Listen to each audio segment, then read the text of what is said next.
ତେଣୁ ପ୍ରିୟଙ୍କା ଗାନ୍ଧୀଙ୍କୁ କ୍ଷମତା ରାଜନୀତିର ନୂତନ ତାରକା ବୋଲି କହିଲେ କିଛି ଅତ୍ୟୁକ୍ତି ହେବ ନାହିଁ। ଜୟ ଜଗନ୍ନାଥ। ନମସ୍କାର, ମୁଁ ତପନ ଆଷ୍ଟ୍ରୋଲୋଜିକୁ ଆପଣଙ୍କୁ ସ୍ୱାଗତ।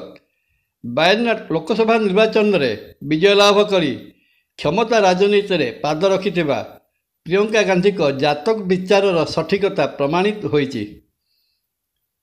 ଆଜକୁ ଠିକ୍ ଏକ ମାସ ତଳେ ଅର୍ଥାତ୍ ଗତ ଅକ୍ଟୋବର ମାସ 25 ତାରିଖ ଦିନ ବାୟନାଟ ଲୋକସଭା ନିର୍ବାଚନ ପରିପ୍ରେକ୍ଷୀରେ ପ୍ରାର୍ଥୀ ହୋଇଥିବା ପ୍ରିୟଙ୍କା ଗାନ୍ଧୀଙ୍କ ଜାତକର ସଠିକ୍ ବିଶ୍ଳେଷଣ କରି ଆମ୍ଭେ ବାୟନାଟ ଲୋକସଭା ନିର୍ବାଚନରେ ପ୍ରିୟଙ୍କା ଗାନ୍ଧୀ ବିଜୟ ଲାଭ କରିବେ ବୋଲି ପ୍ରକାଶ କରିଥିଲୁ। ପ୍ରିୟଙ୍କା ଗାନ୍ଧୀଙ୍କ ଜାତକର ସଠିକତା ତଥା ଆମ୍ଭ ଦ୍ୱାରା କରାଯାଇଥିବା ପ୍ରିୟଙ୍କା ଗାନ୍ଧୀଙ୍କ ଜାତକର ବିଶ୍ଳେଷଣ ସମ୍ପୂର୍ଣ୍ଣ ରୂପେ ସଠିକ୍ ବୋଲି ପ୍ରମାଣିତ ହୋଇଅଛି। ଦର୍ଶକ ବନ୍ଧୁମାନଙ୍କୁ ମନେ ପକାଇ ଦେବାକୁ ଯିବା ଅବସରରେ ପୁଣି ଥରେ ପ୍ରିୟଙ୍କା ଗାନ୍ଧୀଙ୍କ ଜାତକ ପ୍ରକାଶ କରୁଅଛୁ।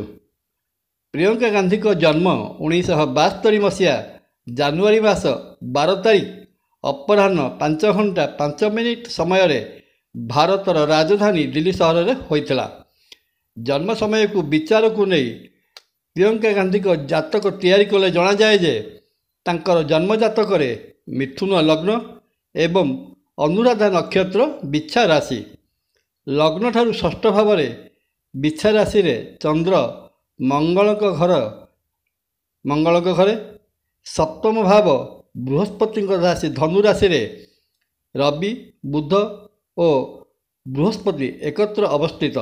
ଅଷ୍ଟମ ମକର ରାଶିରେ ଶନିଙ୍କ ଘରେ ରାହୁ, ନବମ କୁମ୍ଭ ରାଶିରେ ଶନିଙ୍କ ଘରେ ମିତ୍ର ଶୁକ୍ର, ଦଶମ ମୀନ ରାଶିରେ ବୃହସ୍ପତିଙ୍କ ଘରେ ଦିଗ୍ବଳୀ ମଙ୍ଗଳ, ଦ୍ୱାଦଶ ବା ବ୍ୟୟ ଭାବରେ ବୃଷ ରାଶି ମିତ୍ର ଶୁକ୍ରଙ୍କର ଘରେ ଶନି ମହାଗ୍ରହ ଅବସ୍ଥିତ। ଅନୁରାଧା ନକ୍ଷତ୍ରରେ ଜାତକ ଜନ୍ମଗ୍ରହଣ କରିଥିବାରୁ ଶନି ମହାଦଶା ଭୋଗ ହେଉଥିବା ସମୟରେ ପ୍ରିୟଙ୍କା ଗାନ୍ଧୀଙ୍କ ଜନ୍ମ।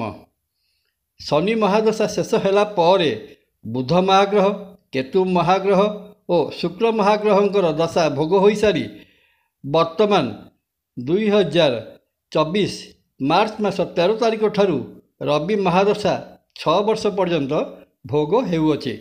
ରବି ମହାଗ୍ରହ ସ୍ୱଦଶା ଓ ସ୍ୱ ଅନ୍ତର୍ଦଶା ଭୋଗ କରିସାରିଲା ପରେ ବର୍ତ୍ତମାନ ରବି ମହାଦଶାରେ ଚନ୍ଦ୍ର ମହାଗ୍ରହଙ୍କର ଅନ୍ତର୍ଦଶା ଭୋଗ ହେଉଅଛି। ରାଜକୀୟ ଗ୍ରହ ରବି ପ୍ରିୟଙ୍କା ଗାନ୍ଧୀଙ୍କ ଜାତକର ତୃତୀୟ ସ୍ଥାନ ସିଂହ ରାଶିର ଅଧିପତି ହୋଇ ବା ପରାକ୍ରମ ସ୍ଥାନର ଅଧିପତି ହୋଇ ସପ୍ତମ ଓ ଦଶମ କେନ୍ଦ୍ରର ଅଧିପତି ବୃହସ୍ପତି ଏବଂ ଲଗ୍ନ ଓ ଚତୁର୍ଥ ଭାବର ଅଧିପତି ବୁଧଯୁକ୍ତ ହୋଇ ଅବସ୍ଥିତ। ଲଗ୍ନକୁ 3 ଗୋଟି ମହାଗ୍ରହଙ୍କର ଯଥା ରବି, ବୃହସ୍ପତି ଓ ବୁଧଙ୍କର ସୁଦୃଷ୍ଟି ରହିଅଛି। ତା ସହିତ ଜାତକର ଦଶମ ଭାବ ମିତ୍ର ବୃହସ୍ପତିଙ୍କ ରାଶିରେ ମୀନ ରାଶିରେ ମଙ୍ଗଳ ମହାଗ୍ରହ ରହି ସେ ମଧ୍ୟ ଲଗ୍ନକୁ ଦୃଷ୍ଟି ପ୍ରଦାନ କରୁଛନ୍ତି। ପୁଣି ଜାତକରେ ମଣିକାଞ୍ଚନର ସଂଯୋଗ ପରି ନବମ ଭାଗ୍ୟଭାବ ଓ ଦ୍ୱାଦଶ ବ୍ୟୟ ଭାବର ଗୃହ ବିନିମୟ ଏବଂ ନବମ ଓ ଦ୍ୱାଦଶ ଭାବର ଅଧିପତି ଦ୍ୱୟ ଯଥାକ୍ରମେ ଶନି ଓ ଶୁକ୍ର ମିତ୍ର ହୋଇ ଅଧିମିତ୍ର ଅଟନ୍ତି। ତେଣୁ ପ୍ରିୟଙ୍କା ଗାନ୍ଧୀ ଭାରତୀୟ ରାଜନୀତିରେ ଦୀର୍ଘ ବର୍ଷ ଧରି ସକ୍ରିୟ ରହିଥିଲେ ମଧ୍ୟ କ୍ଷମତା ରାଜନୀତି ଠାରୁ ଦୂରେଇ ରହିଥିଲେ। କିନ୍ତୁ ବର୍ତ୍ତମାନ ରାଜକୀୟ ଗ୍ରହ ରବି ପାରିପାର୍ଶ୍ୱିକ ଗ୍ରହ ଓ ଦଶା ଅନ୍ତର୍ଦଶାରେ ପ୍ରିୟଙ୍କା ଗାନ୍ଧୀଙ୍କୁ ନିର୍ବାଚନରେ ବିଜୟ ଲାଭ ପ୍ରଦାନ କରି ଲୋକସଭାକୁ ପଠାଇଛି। ରବି ମହାଦଶା 6 ବର୍ଷ ଭୋଗ ହେଲା ପରେ ଚନ୍ଦ୍ର ମହାଦଶା 10 ବର୍ଷ ଏବଂ ମଙ୍ଗଳ ମହାଦଶା 7 ବର୍ଷ ଭୋଗ ସମୟ ତାଙ୍କର ଦୀର୍ଘକାଳୀନ କ୍ଷମତା ରାଜନୀତି ଅର୍ଥାତ୍ ନିର୍ବାଚନ ଓ ନିର୍ବାଚିତ ରାଜନୀତି ଆଡ଼କୁ ଅଙ୍ଗୁଳି ନିର୍ଦ୍ଦେଶ କରୁଛି।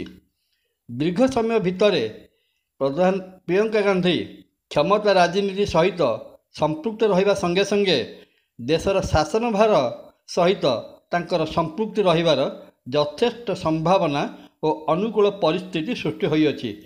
ତେଣୁ ପ୍ରିୟଙ୍କା ଗାନ୍ଧୀଙ୍କୁ ଆଗାମୀ ଦିନର ଭବିଷ୍ୟତ ବା କ୍ଷମତା ରାଜନୀତିର ନୂତନ ତାରକା ବୋଲି କହିଲେ କିଛି ଅତ୍ୟୁକ୍ତି ହେବ ନାହିଁ। ଜୟ ଜଗନ୍ନାଥ।